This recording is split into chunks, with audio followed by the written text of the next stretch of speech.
When India and Pakistan clash, the world often is forced to sit up and take notice. It is seen as another episode in a long-running bitter rivalry. Religion and Kashmir add to this potent mix. Then there is the ever-present threat of terrorist attacks. Cross-border skirmishes follow, then there is a lull for a few years, then repeat. This has been the pattern for the last 30 years. Even US President Donald Trump summed it up wrongly, but this is what he said. They've been fighting for many, many decades and centuries, actually, if you really think about it. India and Pakistan came into existence only in 1947, 75 years ago. The world's growing concern is not hard to understand. These two countries, India and Pakistan, have fought as many as 4 wars and maybe right now are fighting their 5th. They've also traded both military and diplomatic fire on a number of occasions in these last 70+ years. But this time feels different. It started with the terror attack in Pahalgam in Kashmir last month. 26 Hindu tourists were killed. In the days that ensued, it has now escalated into military strikes. And that shows how the old playbook may no longer apply between Delhi and Islamabad. The guardrails are falling, and much of this change comes from how far these two countries, India and Pakistan, have diverged in the last 20-odd years. India is rising fast, both economically, politically, and strategically. Prime Minister Narendra Modi promotes India not just as a nation, but a global civilization which is ready for its moment. Pakistan, he argues, is standing in the way. New Delhi no longer sees Pakistan just as a nuisance. It is a serious threat, particularly when it comes to Kashmir and when it comes to cross-border terrorism. Pakistan, on the other hand, for the last 2, in fact even 3 decades, has struggled. It has faced economic troubles, political crises, and security threats. Through all of this downturn over the last 2 or 3 decades, one power remains strong in Pakistan, and that is its army. It's got nuclear weapons, it's got conventional military strength. The army still drives key decisions, particularly when it comes to India policy.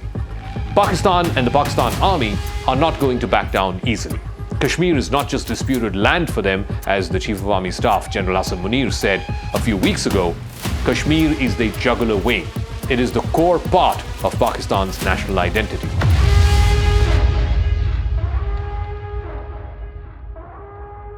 In the past, India has often held back. Even after the 2008 Mumbai terror attack, in which 166 people were killed, India avoided escalation. It continued with the dialogue. But over the last 10 years, Prime Minister Modi has changed that. India's approach has been much harder. It's isolated Pakistan diplomatically. It has launched overt and covert operations in Balochistan and Khyber Pakhtunkhwa to try and break up Pakistan once again. The first dismemberment of Pakistan happened in 1971, with the separation of East and West Pakistan. 2025 could possibly see the next. Pakistan's military, too, has at times shown restraint. Most famously, during the last set of clashes in 2019, when Pulwama happened and India struck back through the Balakot airstrikes, the Pakistan army, under then General Bajwa, had backed a ceasefire in 2021. India accepted the ceasefire and it held for about 4 years. But now that has changed. There is a different army chief who is ideologically steeped in very visceral hatred for Hindus. He in fact had that speech where he said Hindus and Muslims are fundamentally 2 different people and the twain shall never meet. And in response, India wants to press ahead for the jugular. India's goal this time seems bolder and braver. It wants to apply long-term pressure. It sees a weak civilian government, a discredited army chief. The aim of India this time is to change Pakistan's political landscape. It wants to weaken the army's hold. It wants to shift the balance of power permanently in Pakistan. After the Pahalgam terror attack, Indian leaders have now adopted a much harsher tone. Some are calling Pakistan a failed rogue state. Others are saying now is the time for India to press ahead with its advantage and to bring down Pakistan completely. Pakistan too has sensed this shift. It is no longer hoping for peace with India. It is also preparing for a long, drawn-out confrontation. For the Pakistan army, this is a bitter battle for survival. The danger in the subcontinent is rising. India recently suspended a 1960 water-sharing agreement which regulated the Indus waters. That is a lifeline for Pakistan. 80% of its agricultural output depends on the Indus waters. Islamabad has long warned that cutting off water would be construed as an act of war. In return, Pakistan has threatened to tear up the 1972 Shimla Agreement, which established the de facto border or the line of control in Kashmir.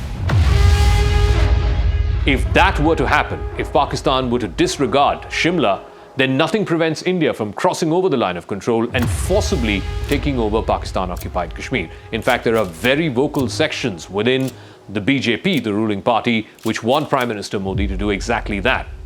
But the timing could not have been worse for the entire region, in fact, for the entire world. The United States, which once used to be the crisis manager of the subcontinent, has stepped back. In the past, Washington has often saved the day. In fact, back in 1999, then US President Bill Clinton had helped directly to end the Kargil war in Kashmir.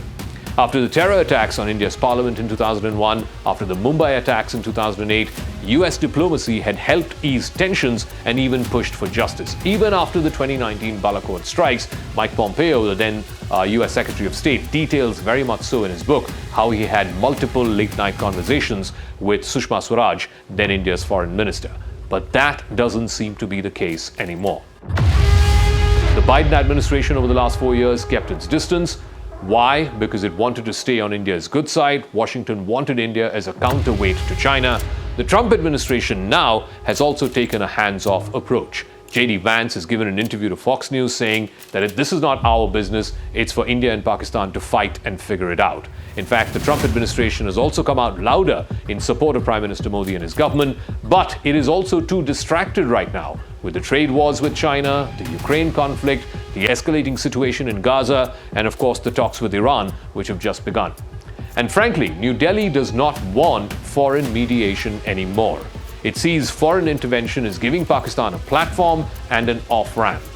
Pakistan, on the other hand, does not trust American diplomacy, particularly as the West grows closer and closer to India.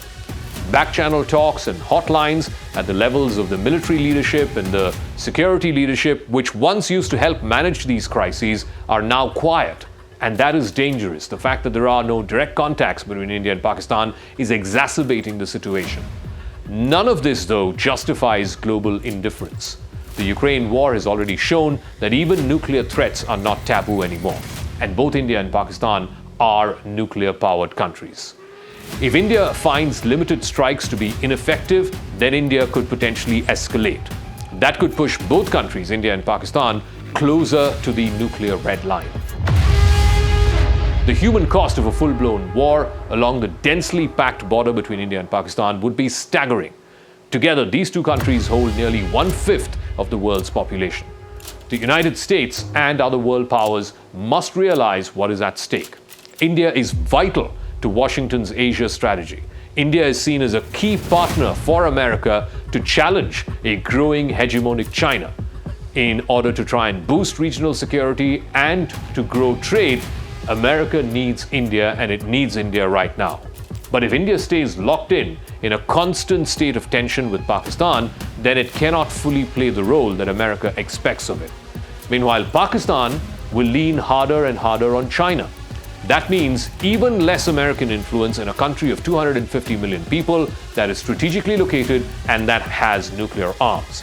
Those very same nuclear arms, there is a grave danger, could also fall in the wrong hands. Now that is a bad deal for everybody, particularly for the United States and for India.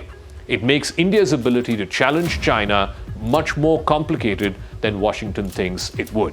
So the onus really is on these international powers, the United States, the Western countries, even the Gulf Arab nations, to try and intervene and mediate and to try and calm down tempers in a way that India and Pakistan are not on the brink of nuclear Armageddon.